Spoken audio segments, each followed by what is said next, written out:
here we have a RadioFlyer, big wheel. Here we have the pedals. Now, a lot of times these pedals come off.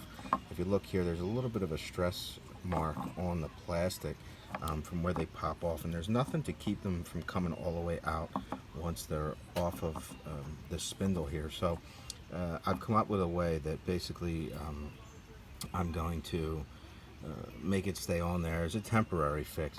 So I have here a stripped piece of 14 gauge copper conductor from an electrical wire, and what I do is I'm going to basically place it in this groove here around where the pedal would be, and then the two pieces will come together and you tighten them up right at this point here.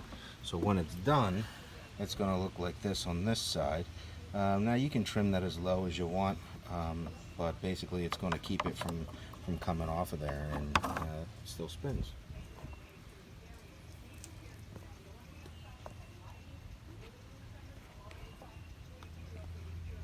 Okay, so basically I'm going to take the wire, and you put it into the groove there as best as you possibly can.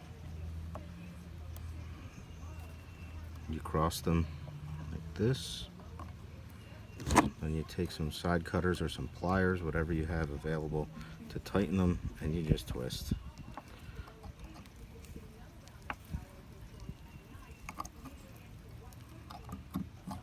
And you're going to cut it however you want, and you'll push that down, and it still will spin, and it won't come off.